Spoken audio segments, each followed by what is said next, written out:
क्या पढ़ेंगे बेटा? भारत का इतिहास। इतिहास में हम शुरू करते हैं भारत का, इतिहास रखना उत्तर। उत्तर में क्या है? हिमालय।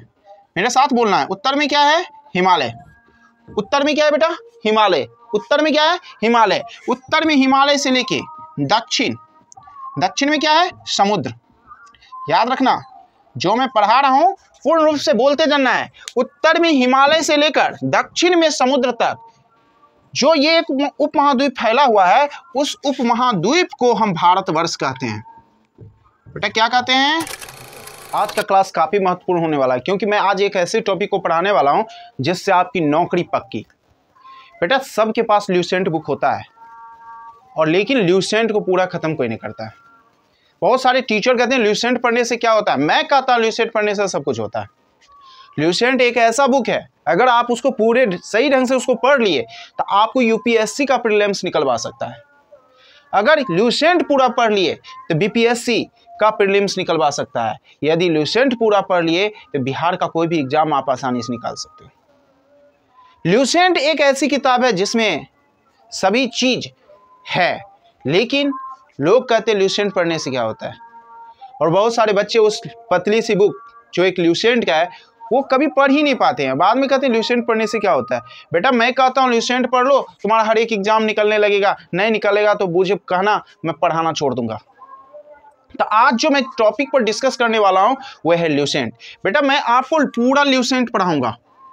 ल्यूसेंट अगर कर रहे हो तो मैं यहाँ जो आज पढ़ाने वाला हूँ ना, ल्यूसेंट पढ़ाने वाला हूँ। ल्यूसेंट एक मजेदार ढंग से पढ़ाने वाला हूं। जिस तरह आपको बुक में लिखा हुआ है उस ढंग से नहीं, आपको एक बेहतरीन ढंग से। ये पूरा क्लास अगर देखो, अगर तुम्हें याद ना हो गया ना तो कहना कि सर मुझे याद नहीं, पढ़ाना छोड़ दूंगा। ल्यूसेंट एक बेहतरीन ढंग से मैं आपको पढ़ाने की कोशिश करूंगा, एक ऐसे ढंग से अगर आप लोग उसको सही से पढ़ोगे तो ल्यूसेंट में मजा भी आएगा और याद हो ही जाएगा। बस एक काम करना है कि आपको पूरा क्लास को अच्छे ढंग से देखना है। जैसे मैं कहूं मेरे साथ बोलना है। हो सके तो एक कलम कॉपी लेके बैठ जाना है, ये क्लास को पूरा देखना है। बेटा ल्यूसेंट बेहतरीन बुक है, इतना बेहतरीन है, जब इसको पूरा याद कर लोगे ना, पूरा पढ़ लोगे ना, तब आपको लगेगा हाँ सुंदरम सर जो कहे वो एकदम सही है। आपके लिए बुक वरदान साबित हो सकता है। बेटा बस आंख मूंद के ल्यूसेंट को कवर करो, सभी चीज अपने आप कवर हो जाएगी। ये बेसिक कंसेप्ट आपको इतना भर भर के देगी कि आपको बड़े बड़े कॉन्सेप्ट अपने आप आने लगेंगे। लेकिन आपको कहोगे सर ल्यूसेंट याद होता ही नहीं, रट्टा मारता हूँ रट्टा मारता हूँ। अरे रट्टा मारोगे तो याद कहाँ से होगा? ल्यूसेंट रट्टा मारने की चीज़ नहीं है, उसको पढ़ने की चीज़ है। थोड़ा प्यार से पढ़ो, समझ रहे हो ना? प्यार से, अगर प्यार से पढ़ोगे पत्थर भी मोम हो जाता है। ल्यूसेंट क्या है? चलो बेटा आज हम लोग ल्यूसेंट शुरू करने वाले हैं और थोड़ा डिस्कस करेंगे, और मैं अपने पढ़ाने का आपको स्टाइल भी इसमें आपको बताएंगे कैसे ल्यूसेंट पढ़ना है। बेटा अगर रिस्पांस अच्छा रहेगा ना इस वीडियो पर तो मैं ल्यूसेंट का पूरा क्लास दूंगा, और आपको कमेंट में बताना है कि आज का पढ़ाई कैसा लगा। लेकिन मैं जो आज पढ़ाऊंगा पूरा का पूरा रटवा दूंगा, इसको मैं चैलेंज लेता हूँ। ओके तो चलिए शुरू करते हैं ल्यूसेंट। बेटा ल्यूसेंट का जो पहला जो पार्ट है वो है इतिहास। ल्यूसेंट का पहला पार्ट क्या है?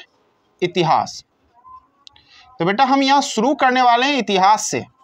किससे शुरू करेंगे? इतिहास। आज से भारत के बच्चा ल्यूसेंट से नहीं डरेगा, मैं उसका चैलेंज देता हूं। चलो इतिहास में पहला जो हम लोग पढ़ेंगे वो पढ़ेंगे भारत का इतिहास। भारत का इतिहास, भारत का इतिहास। क्या पढ़ेंगे बेटा? भारत का इतिहास। इतिहास में हम शुरू करते हैं भारत का इतिहास। ओके भारत का इतिहास। बेटा उत्तर, एक बात याद रखना, उत्तर, उत्तर में क्या है? हिमालय। मेरे साथ बोलना है, उत्तर में क्या है? हिमालय। उत्तर में क्या है बेटा? हिमालय। उत्तर में क्या है? हिमालय। उत्तर में हिमालय से लेके दक्षिण, दक्षिण में क्या है? समुद्र। याद रखना जो मैं पढ़ा रहा हूं पूर्ण रूप से बोलते जाना है। उत्तर में हिमालय से लेकर दक्षिण में समुद्र तक जो ये एक उपमहाद्वीप फैला हुआ है, उस उपमहाद्वीप को हम भारतवर्ष कहते हैं। बेटा क्या कहते हैं? भारतवर्ष। यानी उत्तर हिमालय में, उत्तर में क्या है बेटा? हिमालय। दक्षिण में है क्या? समुद्र। तक जो फैला उपमहाद्वीप है उसको हम भारतवर्ष कहते हैं। क्या कहते हैं? भारतवर्ष। अब देखिए, भारतवर्ष को आजकल हम भारत के नाम से भी जानते हैं। भारतवर्ष को हम किस नाम से जानते हैं? भारत। आप जानते हैं भारतवर्ष नाम कैसे पड़ा? हमारे भारत में एक कबीला था जिसका नाम था भरत। जिसका नाम क्या था? भरत। इस भरत के नाम पर ही भारतवर्ष पड़ा। भारत में एक कबीला था जिसका नाम क्या था? भरत। और उस भरत के नाम पर क्या पड़ा? भारत। याद हो गया? फिर से मेरे साथ बोलिए। उत्तर में हिमालय से लेकर दक्षिण समुद्र तक फैला जो उपमहाद्वीप है उसको हम भारतवर्ष कहते हैं। आजकल हम भारत के नाम से जानते हैं और भारत का नाम किस पर पड़ा? भरत के नाम पर पड़ा, भरत। ओके। और यहाँ जो लोग बसते थे उसको हम भारतीय बोलते थे। भारतीय मीन्स होता है भारत का संतान, यानी भारत के संतान। भारतीय यानी भारत में बसने वाले लोग को हम क्या कहते हैं? भारतीय। याद हो रहा है ना? अगर आपको अच्छा लग रहा है, अगर याद हो गया तो जल्दी से लाइक करिए और अपने दोस्तों के भी शेयर करिए। आज तो धूम मचा देना है, धूम धूम धूम। ओके, तो धूम मचाने के लिए थोड़ा आप भी इसको जैसे मैं पढ़ाता हूं मेरे साथ बोलना है और पढ़ना है। ओके, तो उत्तर में हिमालय से लेकर दक्षिण समुद्र तक फैला जो उपमहाद्वीप है उसको हम भारतवर्ष कहते हैं। अब भारतवर्ष को आजकल हम भारत के नाम से जानते हैं। भारत नाम किस पर पड़ा? भारत में एक कबीला था जिसका नाम था भरत, उसी के नाम पर भारत पड़ा। और भारत में जो लोग रहते थे उसको हम क्या बोलते हैं? भारतीय बोलते हैं। कोई दिक्कत? लेकिन जानते हैं भारत का एक प्राचीन नाम था। भारत का एक प्राचीन नाम था। प्राचीन नाम क्या था? जम्बू द्वीप। याद रखिएगा, जम्बू द्वीप। जम्बू द्वीप। भारत का प्राचीन नाम क्या था? जम्बू द्वीप। भारत का प्राचीन नाम क्या था? जम्बू द्वीप। भारत का प्राचीन नाम क्या था? जम्बू द्वीप। क्लियर हो गया? और भारत का नाम किस पर पड़ा? भरत का नाम पर, जो एक कबीले का नाम था। और भारत में रहने वाले लोग को हम भारतीय बोलते हैं। प्राचीन नाम क्या है? जम्बूद्वीप। बोलो याद हुआ कि नहीं हुआ? जल्दी से कमेंट में लिखो याद हुआ कि नहीं हुआ। इसी तरह मैं पूरा ल्यूसेंट पढ़ाऊंगा, एक एक पॉइंट पढ़ाऊंगा, एक एक चीज याद कराऊंगा। यहीं कहीं जाने की जरूरत नहीं है, सिर्फ एक बार वीडियो देखो, याद होना ही है। ओके, चलिए। भारत उपमहाद्वीप में एक सिंधु नामक नदी थी। याद रखना बेटा, क्या नाम था उस नदी का? सिंधु। सिंधु नामक नदी थी। कौन सा नदी थी? सिंधु। जब अरब के लोग ने आया, अरब के लोग जब आए तो उसको 100 को क्या पढ़ते थे? ह। तो वो सिंधु नहीं पढ़ के वो कहने लगे हिंदू। क्या कहने लगे? हिंदू। तो भारत का दूसरा नाम क्या पड़ गया? हिंदू। अरब के लोगों ने भारत का नाम क्या कर दिया? हिंदू। इसी को हम ईरानी भी बोलते हैं। याद रखना, क्या बोलते हैं बेटा? ईरानी। Confusion clear? उसी तरह जब आगे बढ़े तो यूनानियों ने भारत पर आक्रमण कर दिया। यूनानी जब आए तो वो हिंदू उनको नहीं कहने आया, वो भारत को इंदे कहने लगे। क्या कहने लगे? इंदे। और जब अंग्रेज ने आया इस इंदे को बदल कर दिया इंडिया। तो इंडिया किसका देन है? अंग्रेजों का देन है। लेकिन मूल शब्द इंडिया का क्या है? इंदे। इंडिया का मूल शब्द है इंदे। इंदे किसने बोला? यूनानियों ने बोला। लेकिन जब मध्यकाल में मुस्लिम इतिहासकार जब आए, मध्यकाल में जब मुस्लिम इतिहासकार आए, बेटा याद रखना, मुस्लिम इतिहासकार आए तो वो यहाँ देखे हिंदू लोग बहुत रहते हैं, तो वो बोले कि ये हिंदुस्तान है। ये क्या है बेटा? हिंदुस्तान है। वो इंडिया को हिंदुस्तान कहने लगे। इस तरह भारत का कई नाम पड़ा। भारत, जम्बूद्वीप, हिंदू, इंदे, इंडिया और हिंदुस्तान। हिंदुस्तान किसने कहा? तो मध्यकालीन मुस्लिम इतिहासकारों ने भारत का नाम हिंदुस्तान रखा। इंदे किसने कहा? यूनानियों ने कहा। हिंद किसने कहा? अरबों ने कहा, ईरानियों ने कहा। ओके, तो भारत का इतिहास में आप लोगों ने भारत का नामकरण कैसे हुआ आज के क्लास में आप लोगों ने जाना। आज मैं छोटी क्लास दे रहा हूँ, पहला क्लास दे रहा हूँ, बहुत छोटा क्लास। इस तरह मैं पूरा ल्यूसेंट पढ़ाऊंगा, एक एक चीज करके पढ़ाऊंगा आपको। बस अगर आपको अच्छा लगा तो अपने दोस्तों को भी शेयर कर दो। अब भारत का बच्चा बच्चा ल्यूसेंट बोलेगा, ल्यूसेंट सभी के जुबान पर रहेगा। बस आप थोड़ा क्या करो, कंटिन्यू देखो और क्लास शुरू करने वाले हैं। भारत का इतिहास।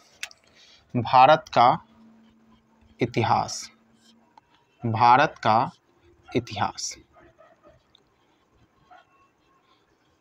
भारत का इतिहास। भारत का इतिहास शुरू करने से पहले मैं आपको ये बताना चाहूँगा कि भारत में एक विंध्य पर्वत है, विंध्य पर्वत, याद रखिएगा।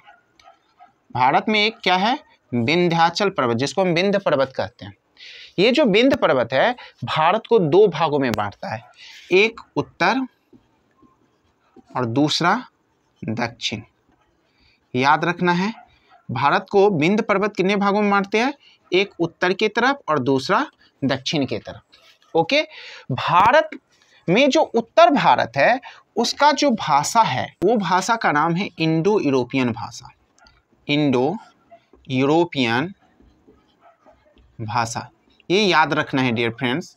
भारत को विंध्य पर्वत दो भागों में बांटती है, पहला एक उत्तर भारत और दूसरा दक्षिण भारत। उत्तर भारत में जो भाषा बोली जाती है उसको इंडो यूरोपियन भाषा कहते हैं, इंडो यूरोपियन भाषा कहते हैं। और दक्षिण में जो भाषा बोली जाती है उसको हम द्रविड़ भाषा कहते हैं डियर फ्रेंड्स। क्या बोलते हैं, द्रविड़ भाषा। तो आपको याद रखना है कि भारत को विंध्य पर्वत दो दिशाओं में डिवाइड करती है, बांटती है, एक उत्तर भारत, दूसरा दक्षिण भारत। उत्तर भारत की भाषा जो है इंडो यूरोपियन भाषा से आई है और दक्षिण भारत में जो भाषा आई है द्रविड़ भाषा से आई है।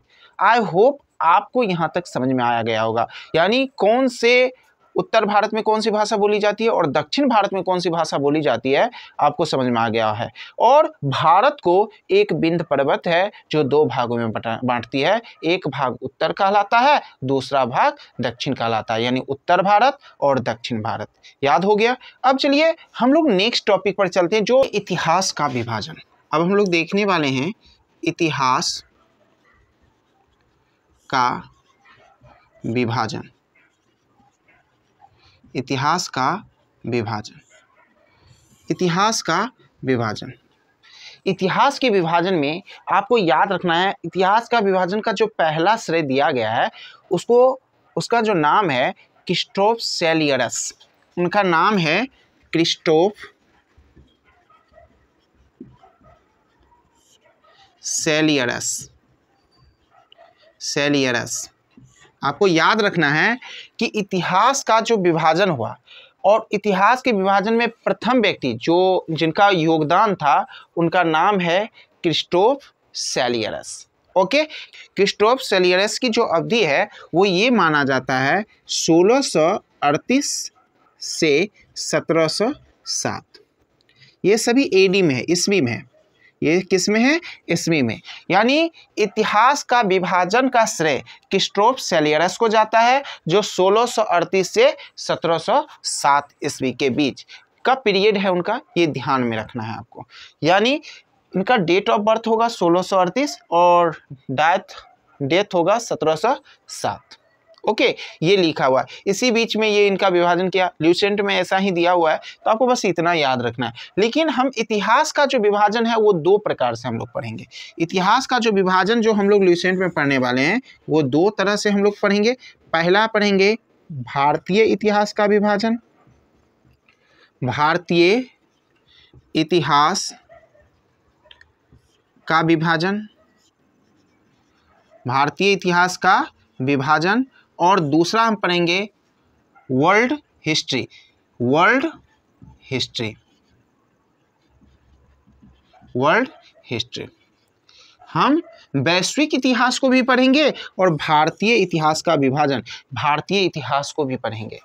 तो भारतीय इतिहास के विभाजन जो हुआ है उसमें हम इसको दो तरह से विभाजित करते हैं, उसको थोड़ा अच्छे से हम लोग समझते हैं। भारतीय इतिहास का जो पहला विभाजन किए थे वो ब्रिटेन के इतिहासकार जेम्स मिल ने किए थे। याद रखिएगा, ब्रिटिश के इतिहासकार जेम्स मिल ने भारत का इतिहास का विभाजन किए थे, यानी जेम्स मिल ने। ओके, ये कब किए थे, 19वीं सदी में किए थे। 19वीं शताब्दी भी लिख सकते हैं, 19वीं शताब्दी में किए थे। कौन, जेम्स मिल। और दूसरा जो किए वो भारतीय इतिहासकारों ने किए। भारतीय राष्ट्रवादी लिख सकते हैं, भारतीय राष्ट्रवादी इतिहासकारों ने किए थे। दूसरा विभाजन कौन किए थे? भारतीय राष्ट्रवादी इतिहासकार। ये दोनों के इतिहास का जो विभाजन भारतीय इतिहास का, दोनों अंतर है। जेम्स मिल ने क्या किया? भारत के जो इतिहास का विभाजन जो किए वो सांप्रदायिक आधार पर कर दिए, भारत को सांप्रदायिकता के आधार पर बांट दिए। इसने भारत को विभाजन जो किए वो क्या कर दिए? ऐसे कर दिए, यानी हिंदू काल। क्या कहे? हिंदू काल, यानी 650 ईस्वी के पहले जो काल था उसको उन्होंने हिंदू काल कह दिया। 650 ईस्वी के जो बाद का काल जो प्रारंभ हुआ उसको वो मुस्लिम काल कह दिए, मुस्लिम काल। और पानीपत का युद्ध लमसम जब से शुरू हुआ या ब्रिटेन का जब सत्ता में आया उसको बोल दिए वो ब्रिटिश काल, ब्रिटिश काल। इस तरह विभाजित कर दिए जेम्स मिल। इसमें कुछ दिक्कत लगा, भारत के लोगों को वो क्या किए? डिवाइड करने की कोशिश किए। वो बताना चाह रहे थे देखो हिंदू काल में भारत का कैसा विकास हुआ, मुस्लिम काल में भारत का कैसा विकास हुआ और ब्रिटिश काल में भारत का विकास कैसे हुआ। तो ये जेम्स मिल ब्रिटेन के थे, तो अपने काल को, जिस काल से भारत में ब्रिटिश की सत्ता आई तो ब्रिटिश काल कहने लगे। ओके, लेकिन भारतीय राष्ट्रवादी इतिहासकार को लगा ये तो हमारे देश को सांप्रदायिकरण कर दिए हैं, इतिहास में भी लोगों को बांट दिए हैं। तो भारतीय राष्ट्रवादी इतिहासकार ने इसमें थोड़ा परिवर्तन कर दिए। अब क्या परिवर्तन कर दिए? ये जिन्हें हिंदू काल के, भारतीय इतिहासकार ने इसे प्राचीन काल के, प्राचीन इतिहास कहे, प्राचीन इतिहास, यानी हिंदू काल को प्राचीन इतिहास बोले। और मुस्लिम काल जो थे उनको ये मध्य इतिहास बोले, मध्य ऐतिहासिक काल बोल सकते हैं, मध्य इतिहास में बांटे। और ब्रिटिश काल जो थे, वहाँ जब से ब्रिटिश की सत्ता आरंभ हुई वहाँ से जो काल शुरू हुआ उसको ये आधुनिक इतिहास काल बोले, आधुनिक इतिहास।